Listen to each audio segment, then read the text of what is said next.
Vous devez avoir un certain nombre de questions au comptoir concernant les additifs qui sont présents dans notre environnement, comme par exemple les phtalates, les parabènes ou le bisphénol A. Et j'imagine que vous devez être, en tant que pharmacien d'officine, parfois démuni pour répondre à ces genres de questions.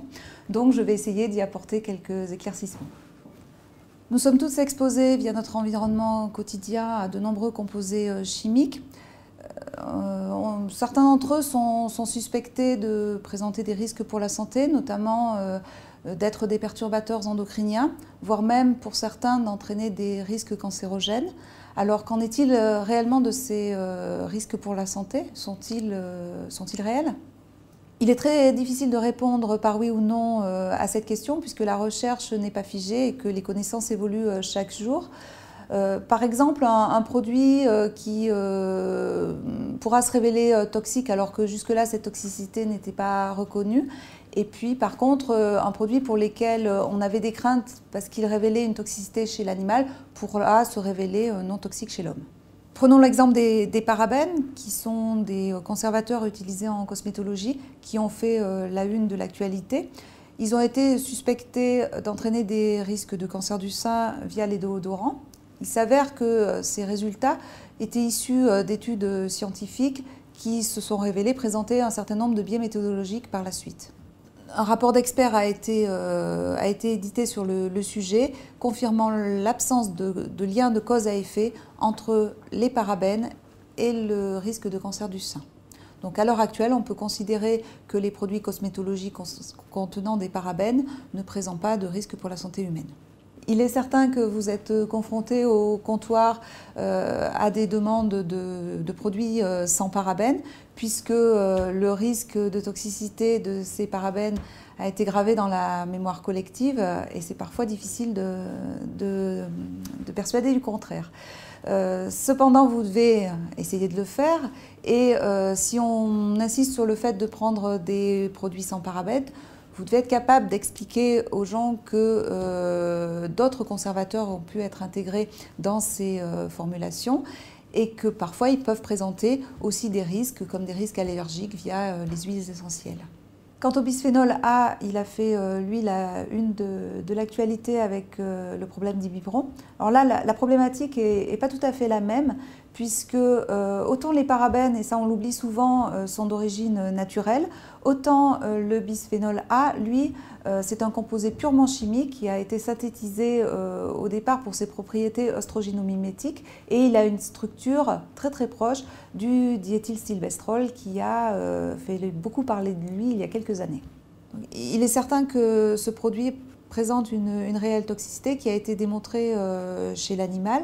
Reste à savoir si les doses auxquelles nous sommes exposés via notre environnement sont des doses susceptibles d'être toxiques. Il faut savoir que le bisphénol A entre dans la composition des biberons par exemple, ça on le savait déjà, mais aussi des boîtes de conserve et des canettes.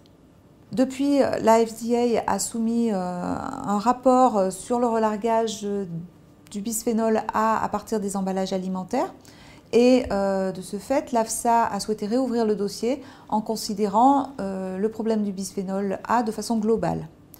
Cependant, à l'heure actuelle, en l'état des connaissances, on peut tout à fait rassurer les mamans vis-à-vis de l'utilisation de biberons en plastique. Un autre produit sur lequel on peut vous poser des questions, ce sont les phtalates qui, eux, font l'objet d'une réglementation européenne tout à fait stricte. Il faut savoir que les phtalates ne sont pas tous toxiques déjà.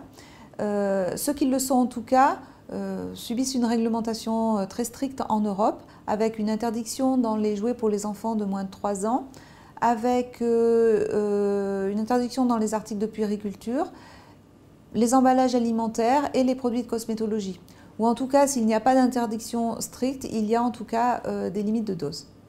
Dans le domaine médical, la réglementation concernant les phtalates se durcit puisque l'AFSAPS a publié des recommandations en 2009 recommandations qui vont être reprises par une directive européenne qui sera applicable en mars 2010, qui vise à contrôler l'intégration de ces phtalates dans les dispositifs médicaux. Il est certain que peut-être au comptoir, vous allez être peu concerné par le sujet, mais c'est vraiment une problématique qui intéresse au plus haut point le pharmacien hospitalier.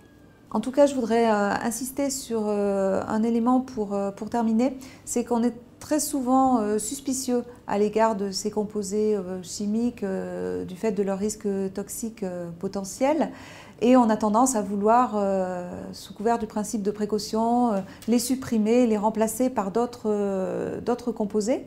En fait, ces autres composés, on ne connaît souvent pas leur toxicité et ils peuvent potentiellement se révéler toxiques dans plusieurs années. Donc, il faut vraiment se baser sur des études scientifiques pour pouvoir affirmer quelque chose et se rapporter aux éléments apportés par les autorités compétentes pour réellement être affirmatif sur le sujet.